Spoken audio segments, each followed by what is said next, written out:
안녕하세요. 저는 요시키 야마기와 시즈오카 대학 교수입니다. 오늘 우주 엘리베이터의 연구개발 현황에 대해서 말씀드리고자 합니다. 우주 엘리베이터라는 말을 들을 때 어떤 생각이 드나요? 아마 먼 미래의 일일 거라 생각하실 겁니다. 공상과학이나 건담과 같은 만화에 나올 법한 얘기라고요. 그리고 수세기가 지나야 실현될 거라고 생각하실 겁니다. 한 20년 전까지는 그랬습니다. 하지만 현재 기술 발전을 보면 가까운 미래에 실현될 수도 있을 것입니다.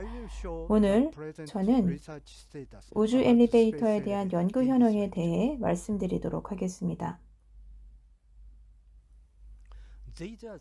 이게 오늘 목차고요. 우주 엘리베이터는 현재 우주 운송 시스템과 관련한 문제 해결에 굉장히 필수적입니다. 그래서 현재 교통 운송 시스템과 그 문제에 대해서 말씀드리겠습니다. 그 다음으로 우주 루프, 즉 새로운 시대의 운송 시스템에 대해서 말씀드리도록 하겠습니다. 이 루프는 우주 엘리베이터의 기본 요소가 됩니다.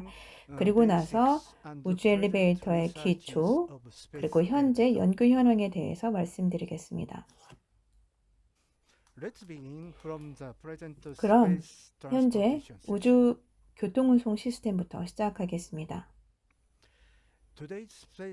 현재 우주 운송은 화학 로켓을 사용합니다. H2나 우주 왕복선이 있죠. 화학 추진은 높은 온도와 압력가스가 화학 반응으로부터 나오는데 이를 배출하면서 추진력을 얻습니다.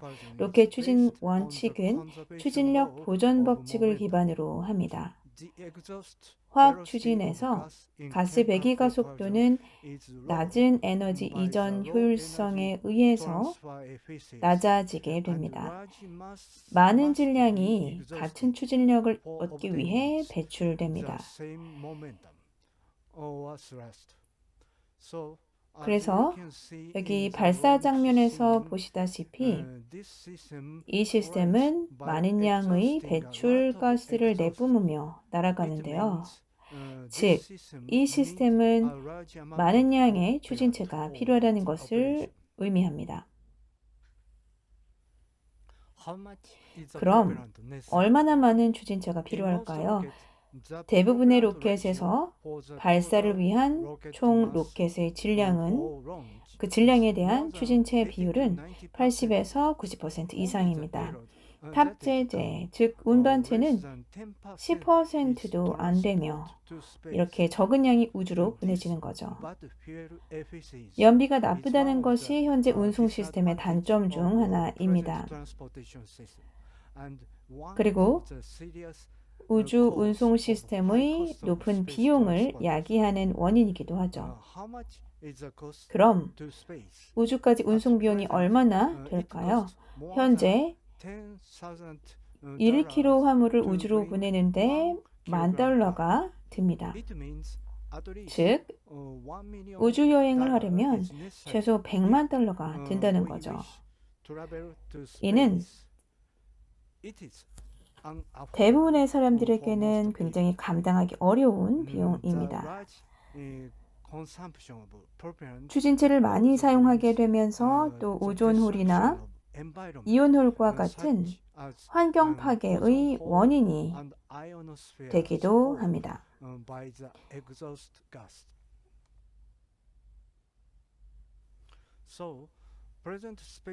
그래서 현재 우주 운송 시스템은 문제가 있습니다. 즉, 연비가 나쁘고 환경에 영향을 미친다는 문제가 있습니다. 새로운 운송 방법을 통해 미래 우주 개발과 활용을 더욱 확대할 필요가 있습니다. 그럼 어떻게 이 문제를 해결하고 개선할 수 있을까요? 추진체의 소비를 억제하는 것입니다. 그 방법 중 하나가 높은 대기 속도를 만드는 추진 시스템을 활용하는 것입니다.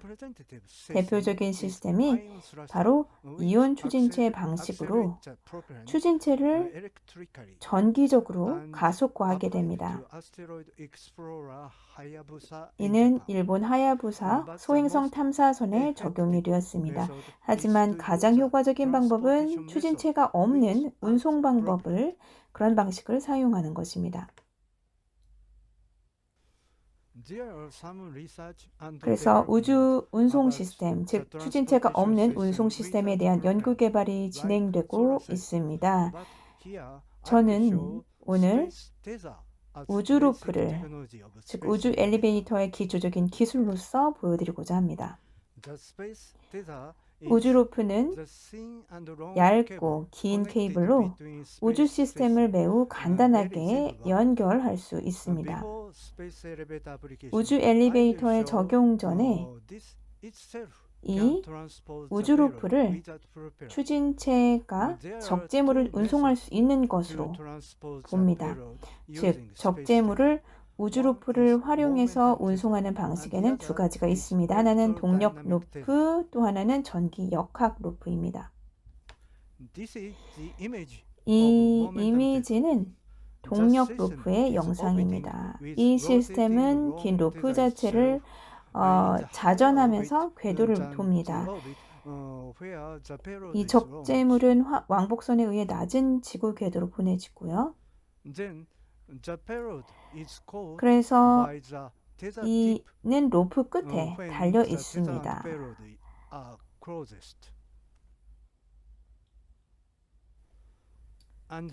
그리고 회전을 하게 되죠. 궤도를. 그리고 나서 이 적재물이 해제가 됩니다. 이러한 순서대로 적재물이 더 높은 궤도로 보내집니다. 달이나 또 다른 행성으로 로켓 없이 보내지게 되는 거죠. 이러한 원칙은 해머 던지기와 동일합니다. 하지만 이러한 시스템의 실현이 가까운 미래에는 실현 보기가 어려울 것입니다. 현재 기술로는요. 그래서 실현되기까지는 시간이 소요될 것으로 보입니다. 더 가까운 미래의 시스템은 전기역학 루프라고 할 수 있습니다. 원리는 이렇습니다. 전기역학 루프는 전도체 와이어를 루프로 사용합니다. 루프를 우주로 보낼 때 루프는 지구 표면과 수직 방향으로 놓여집니다. 반면 지구 주변에 자기장이 있고 또 자기장선은 지구 표면과 적도면에서는 거의 평행을 이룹니다. 일본이나 한국 또 다른 서구 그리고 동부 국가에서도 그렇습니다. 이때 전류가 루프를 통해 흐르게 되고 전자기장이 루프와 자기장과 수직 방향으로 형성이 됩니다. 이게 플레밍의 왼손 법칙입니다. 그리고 그 힘은 로렌츠의 힘이라고 할 수 있죠. 힘의 방향은 우주 시스템 방향으로 궤도를 돌고, 그래서 우주 시스템이 로렌츠의 힘에 의해 추진체 없이 또는 가속 또는 감속됩니다. 전기역학 루프는 역시 지금 우주 실험 단계에 있고 일부 벤처 기업들이 이러한 시스템을 우주 쓰레기 처리 시스템으로서 개발하고 있습니다. 이렇게 우주 루프 자체는 우주로 탑재물을 추진체 없이 운송할 수 있습니다. 이제 루프가 지면까지 확장이 되고 지면과 우주정거장을 연결합니다. 그리고 탑재물을 엘리베이터를 통해 루프를 따라 운송합니다. 이것이 바로 우주 엘리베이터죠. 즉, 우주 루프는 가장 기본적인 우주 엘리베이터, 그러니까 우주 엘리베이터의 가장 기본적인 요소가 되는 겁니다. 이것이 바로 우주 엘리베이터를 상상한 모습입니다. 우주 엘리베이터는 스테이션, 지면 앵커, 그리고 그들을 연결하는 로프, 또 탑재물을 운송하는 클라이머로 구성됩니다. 우주 엘리베이터의 개념은 새로운 것은 아닙니다. 하늘을 자유롭게 날아다니는 것은 고대 시대부터 인류의 꿈이었습니다. 그리고 많은 방법들이 논문이나 글을 통해 설명되었죠.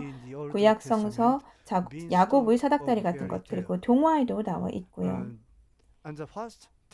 최초의 기술적 개념은 125년 전에 나왔습니다. 러시아 과학자 tsiolkovsky는 우주 엘리베이터를 지구 동기 궤도와 연결하는 컨셉을 처음으로 소개했습니다.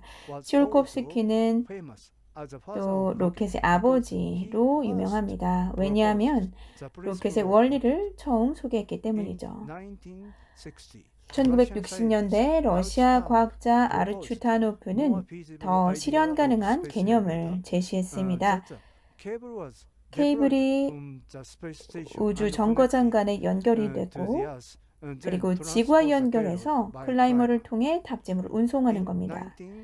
1979년 유명한 과학공상 소설가 아서 클라크 경은 우주 엘리베이터의 상세 컨셉을 소개했습니다. 낙원의 샘이라는 소설에서 소개했습니다. 당시 선구적인 과학자였죠. 많은 우주 엘리베이터 과학자들이 이 소설로 저도 그렇고요. 영향을 받았습니다. 하지만 이때까지는 우주 엘리베이터는 가까운 미래에는 실현될 수 없는 시스템으로 여겨졌습니다. 왜냐하면 어떤 물질도 우주 엘리베이터를 위해 필요한 강도를 가진 물질이 없었기 때문입니다. 하지만 상황은 변했습니다. 1991년 탄소 나노 튜브가 이지마 교수에 의해서 발명이 되었습니다. 낙원의 샘이 발관되고 12년 만이었습니다. 이러한 발명을 통해 우주 엘리베이터의 실현 가능성이 높아졌습니다. 그리고 적극적인 연구가 각국에서 시작되었습니다. 이는 우주 엘리베이터 실현 가능성 연구 보고서로 이런 움직임이 촉발되었습니다. 2002년 에드워드가 발표했죠. 특히 일본에서 연구가 굉장히 활발합니다. 2007년 일본 우주 엘리베이터 협회가 설립되었고 또 우주 엘리베이터 챌린지가 2009년부터 시작되었습니다. 우주 엘리베이터 컨퍼런스가 매년 개최되고 있고 또 궤도 엘리베이터 조사위원회가 JSASS 내에 세워졌습니다. 2003년의 일이었습니다. 또한 최근에 우주 엘리베이터 시대로 가는 길이라는 연구단체가 IAA 내에 세워졌습니다. 이는 우주항공 분야 최대 규모 단체로 그 구성원의 절반이 일본인입니다. 그럼 우주 엘리베이터는 어디에 건설되어야 할까요?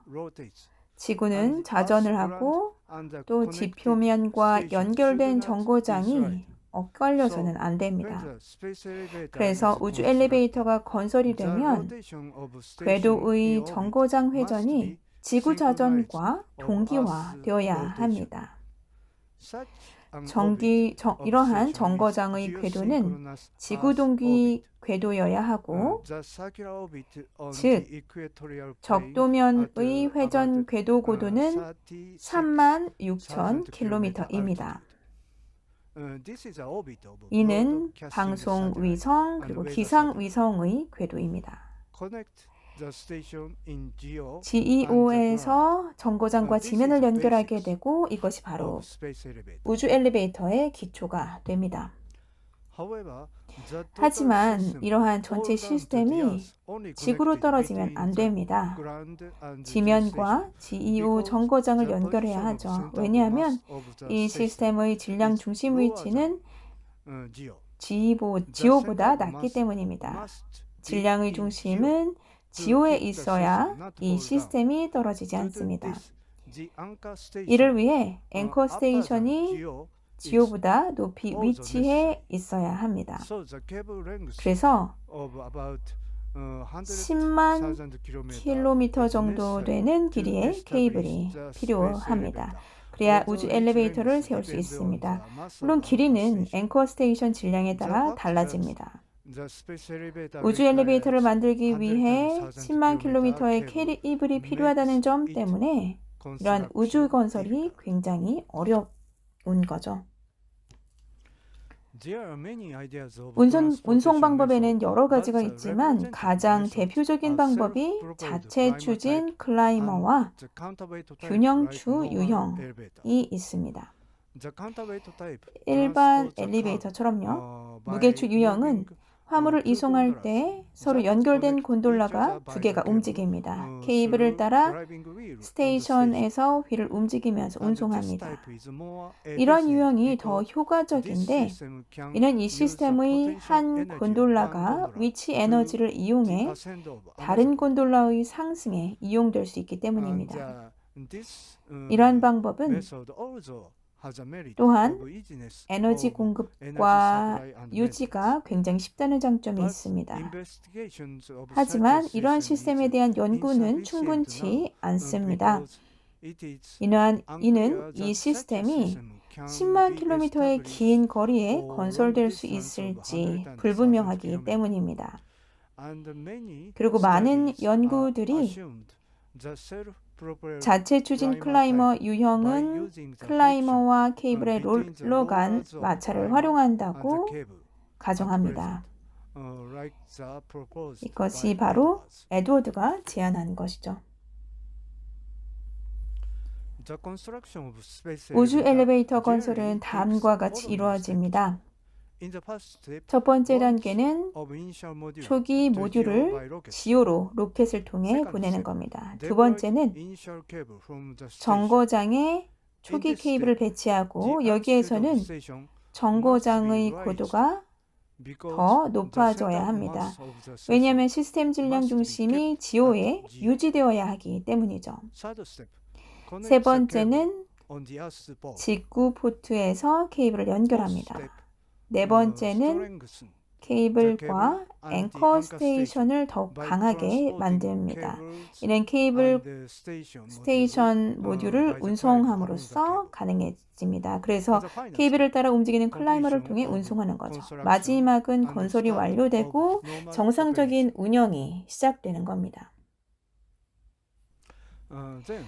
그럼 우주 엘리베이터의 장점은 무엇일까요? 일단 엘리베이터가 건설되면 탑재물은 케이블을 따라 움직이는 클라이머를 통해 반복적으로 수차례 운송됩니다. 그래서 운송 1회당 비용이 낮아지게 됩니다. 굉장히 낮아지죠? 화학 추진체 시스템과 비교하면 매우 낮습니다. 또한 우주 운송이 안전하고 환경에 대한 영향이 없습니다. 사람에 대한 영향도 없고요. 왜냐하면 배기가스도 없고 가속도 없기 때문이죠. 운송비가 화학 로켓의 1% 정도밖에 안 됩니다. 1kg 화물 운송에 $100 정도 드는 겁니다. 이렇게 낮은 비용으로 투자가 더욱 용이해집니다. 즉, 우주에서 공장, 병원, 공원 등을 건설하는 데 투자가 쉬워지고 이를 통해 미래 인간 활동의 새로운 가능성을 제시해 주는 거죠. 우주 관광 측면에서도 한 사람이 우주로 여행을 가는 비용이 $10,000 정도가 됩니다. 이 $10,000 정도면 조금 비싼 좀 고급스러운 해외 여행을 하는 정도의 비용으로 일반인들도 감당할 수 있는 정도 수준이죠. 그래서 우주가 더욱 가까워지는 겁니다. 우주 엘리베이터는 또 다른 훌륭한 강점이 있습니다. 우주 엘리베이터는 10만 킬로미터에 달하는 케이블이 필요하기 때문에 건설이 어렵지만 이것을 반대로 생각하면 이렇게 긴 케이블이 우주 교통 시스템으로서 아주 매력적인 강점이 될 수 있습니다. 고도가 지오보다 높은 경우에는 케이블 위의 물체는 궤도를 유지하기 위해서 필요한 속도보다 더 높은 속도를 갖게 됩니다. 속도가 높다는 것은 에너지가 높다는 뜻이고, 그래서 물체가 케이블에서 분리되면 증가된 속도를 이용해서 그 물체를 달이나 다른 행성으로 보낼 수도 있습니다. 예를 들면 물체가 46,000km 고도에서 분리되면 달로 보낼 수 있고요. 57,000km 고도에서 분리하면 화성으로 보낼 수 있습니다. 그리고 이 물체를 고도가 높은 스테이션에서 분리하면 소행성대와 목성으로 보낼 수도 있습니다. 즉 우주 엘리베이터는 진화하는 우주 교통 시스템으로서 지구와 궤도 사이에서뿐 아니라 지구와 태양계 안에 있는 다른 행성, 위성들 사이에서도 효율적인 교통을 구현할 수 있습니다. 인류의 활동 범위를 크게 확장하는 것이죠. 그렇다면 우주 엘리베이터의 규모는 어떻게 될까요? 이 슬라이드는 에드워드의 보고서에 나온 우주 엘리베이터 예시입니다. 처음에 GEO로 운반할 초기 질량은 50톤입니다. 여기에서 카본 나노 튜브로 된 케이블은 20톤이고요. 클라이머가 900톤.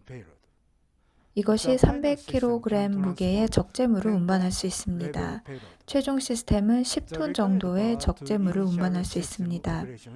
초기 시스템 운영에 필요한 전력은 800kW입니다. 그리고 이동 속도는 시간당 200km로 추정됩니다. 즉 7일 정도 엘리베이터를 타면 지오 스테이션까지 갈 수 있는 것이죠. 시간당 200km라는 속도는 초고속 열차 속도와 비슷합니다. 우주 엘리베이터 건설 비용은 보고서에 따르면 100억에서 300억 달러이고 건설 기간은 15년입니다. 최근 오바야시라는 회사가 추산한 바에 따르면 비용이 1,000억 달러로 추산됩니다.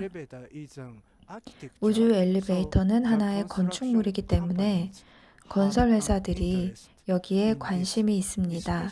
특히 오바야시의 경우 우주 엘리베이터에 대한 다양한 타당성 연구를 진행하고 있습니다.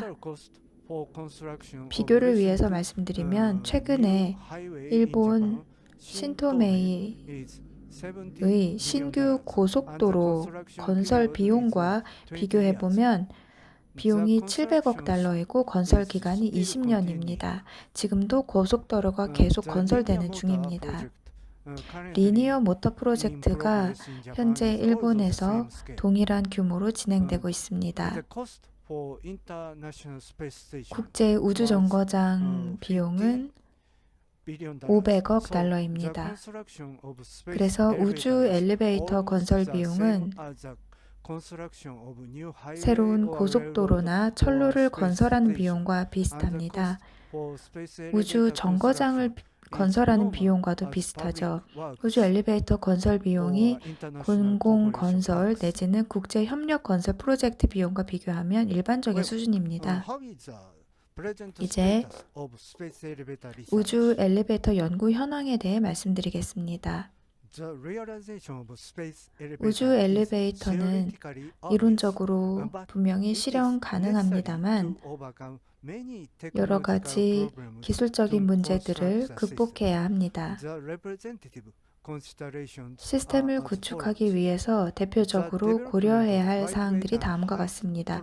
먼저 경량의 고강도 케이블을 개발하는 것이 가장 중요합니다.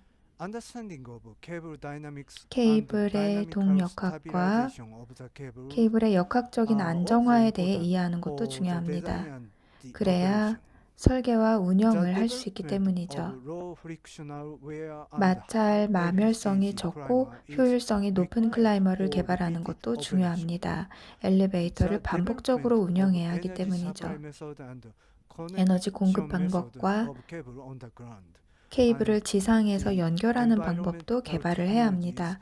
또 환경 관련된 기술도 필요합니다. 강한 바람, 비, 번개, 우주 쓰레기, 방사선으로부터 엘리베이터를 보호해야 하기 때문에 안전과 관련한 기술이 필요하고요. 비기술적인 문제들도 있습니다. 법적인 문제들이 있죠. 또 국제 협력도 해야 하고요.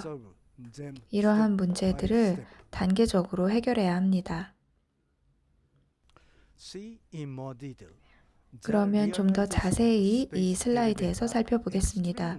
우주 엘리베이터를 구현하려면 경량의 고강도 케이블을 개발해야 한다고 말씀드렸는데 이 케이블의 인장 응력이 50기가파스칼 이상이어야 합니다. 탄소 나노튜브, 즉 CNT가 발명이 되면서 기술적인 돌파구가 마련이 되었는데요. 이 CNT 생산 및 제작에 관한 연구가 전 세계적으로 많이 진행이 되고 있습니다. 저희 대학교도 이 연구를 하고 있는데요. CNT의 응력을 유지하는 케이블을 만드는 기술은 아직 존재하지 않습니다. 하지만 최근에 뉴스가 하나 있었는데요. 몇 센티미터 길이의 인장 응력이 43기가파스칼인 CNT 섬유가 중국의 칭화대학교에서 2019년에 개발되었다는 소식입니다. 제가 소재 전문가는 아니라서 자세한 내용을 설명드릴 수는 없지만 그런 뉴스를 보면 CNT 연구가 충분히 발전하고 있는 것으로 보입니다. 카본 나노튜브, 즉 CNT의 우주 환경 노출 실험도 수행이 되었습니다. 국제 우주 정거장에서 2015년에 실험을 했고요. 실험을 통해서 유용한 데이터가 확보되었습니다.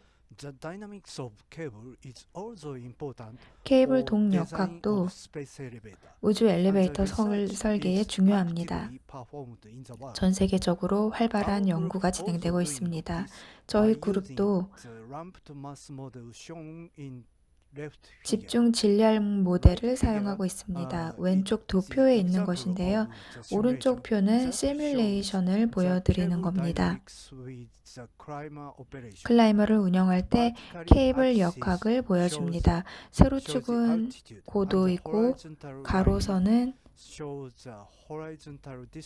지상 앵커로부터의 수평 거리를 나타냅니다. 얇은 빨간색 선과 파란색 점선은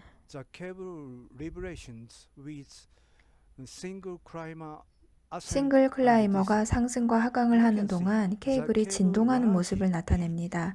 케이블을 보면 클라이머가 상승, 하강하면서 크게 흔들리는 모습을 볼 수 있습니다. 그런데 우리가 두 개의 클라이머를 동시에 상승, 하강하도록 운영할 때에는 진동이 크게 줄어든 모습을 볼 수 있습니다. 두꺼운 빨간색 선과 두꺼운 파란색 점선을 보십시오.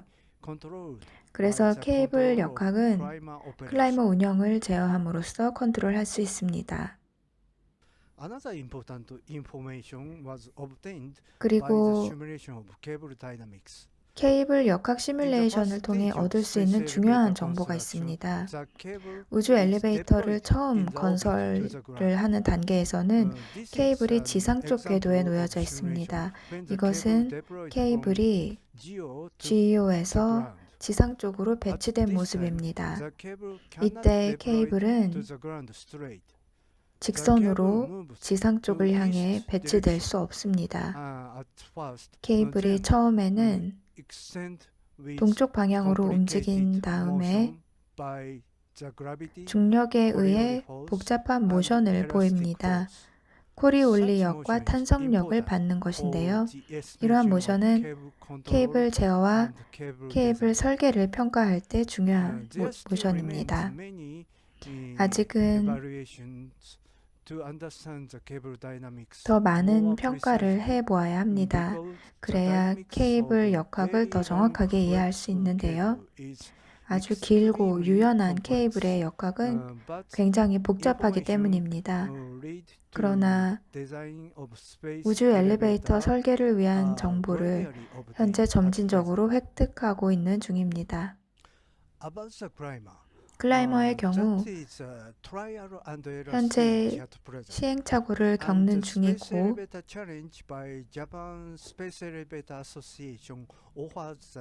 일본 우주 엘리베이터 협회가 최근 우주 엘리베이터 챌린지를 열었습니다.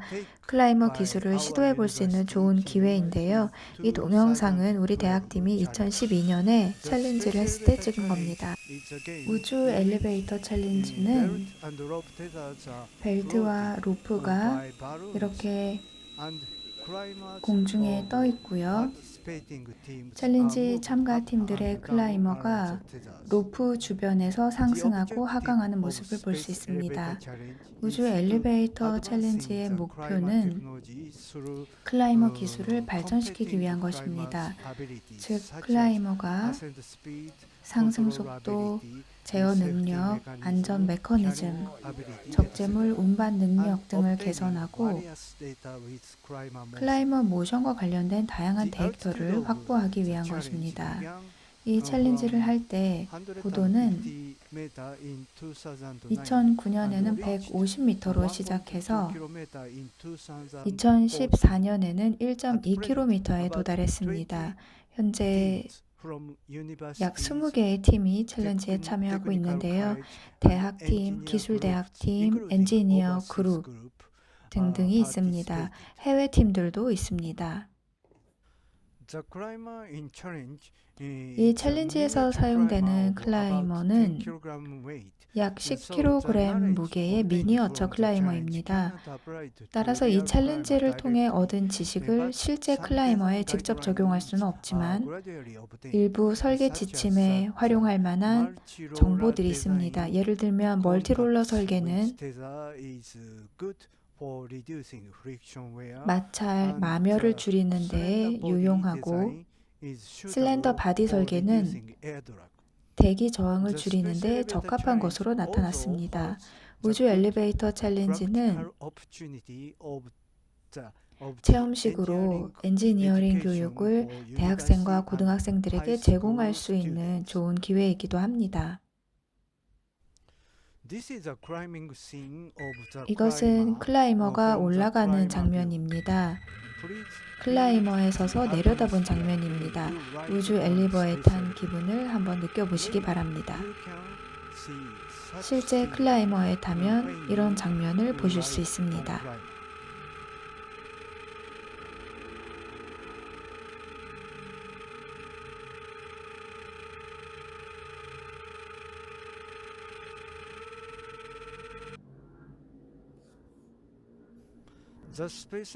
우주 엘리베이터는 우주 시스템입니다. 따라서 각 기술은 우주에서 검증해야 합니다. 앞서 보여드린 것처럼 우주 엘리베이터 건설의 첫 번째 단계에서는 케이블을 궤도에 놓아야 합니다. 그런 기술을 실제 우주에서 검증해야 하는 것이죠. 우리는 케이블을 궤도에 배치하는 기술을 검증하기 위해서 큐브셋을 사용했습니다. 큐브셋은 대학교에서 개발한 것인데 개발 자금이 충분하지는 않은 상황입니다. 큐브셋은 10cm 정도의 큐브 크기이고 1U 사이즈라고 합니다. 위성은 스타즈-C라고 이름을 붙였습니다. 스타즈-C는 우주에서 100m짜리 로프를 원활하게 배치하는 기술을 데모하기 위해 만들어졌습니다. 그리고 스타즈-C는 두 개의 큐브셋으로 이루어져 있습니다. 마더 위성과 도터 위성이라고 하는데요. 이 U 사이즈로서 내부에 100m 길이의 로프를 수용할 수 있습니다. 스타즈-C는 일본 실험 모듈인 기보에서 만든 큐브셋을 선택했습니다. 4년 전에 국제우주정거장에서 발사되었고 공식적인 우주 엘리베이터 기술 검증을 위한 프로젝트로 선정되었습니다. 스타즈-C는 2016년 12월 9일에 발사되었고 2016년 12월 19일 기보에서 발사되었습니다. 이 장면은 스타즈-C가 기보의 큐브셋 발사대에서 발사되는 장면입니다. 여기 보시면 스타즈-C가 발사되는 동영상입니다. 스타즈-C는 2018년 3월 2일에 재진입할 때까지 운영이 되었고요. 여기에서 얻은 데이터를 통해 이 실험에서 약 30m 길이의 로프를 배치했습니다. 이 동영상은 지상에서 위성을 분리하고 로프를 배치하는 모습을 보여줍니다. 위성은 그 위성 내부에 있는 스프링으로 분리되는데요. 여기 보시면 로프가 배치되는 모습을 볼 수 있습니다.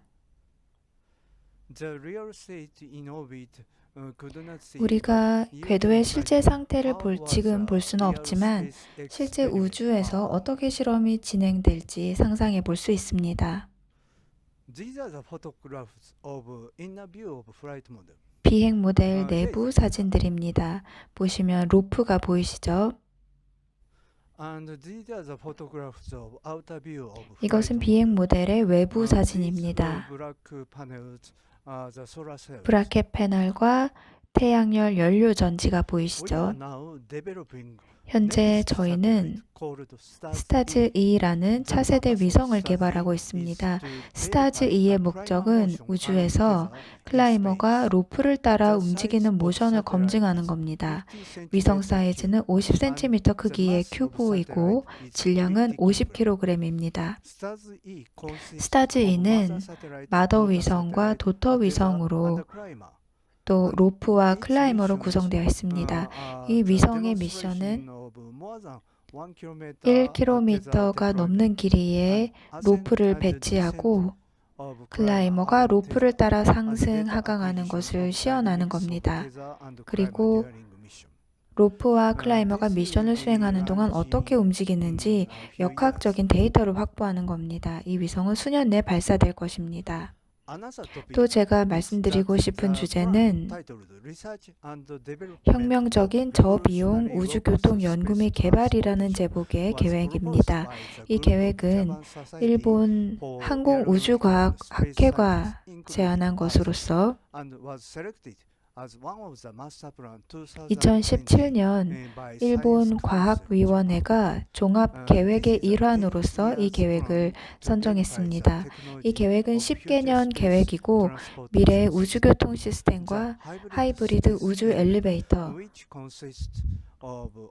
즉 궤도 엘리베이터, 성층권 엘리베이터 등으로 구성된 우주 엘리베이터 기술을 검증하기 위한 계획입니다.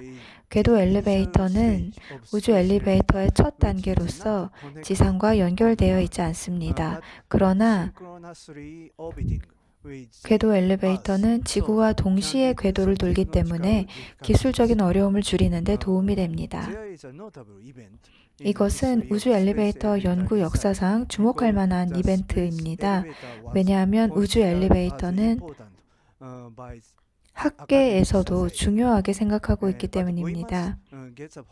저희가 이 프로젝트를 추진하는데 자체적으로 자금을 조달해야 합니다. 여러분 중에 이 프로젝트에 투자 의향이 있으신 분이 계시다면 저희는 기쁜 마음으로 환영하는 바입니다. 이렇게 우주 엘리베이터 연구 및 개발이 시작되었습니다.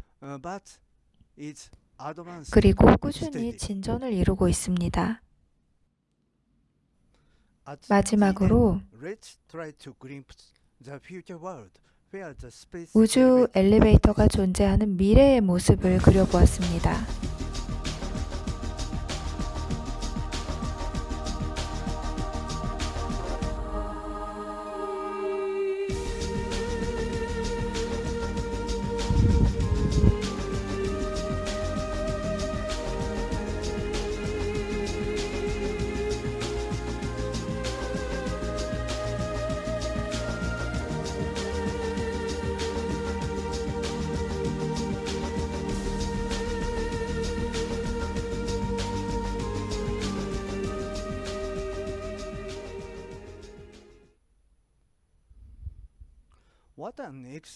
정말 멋진 세상이지 않습니까?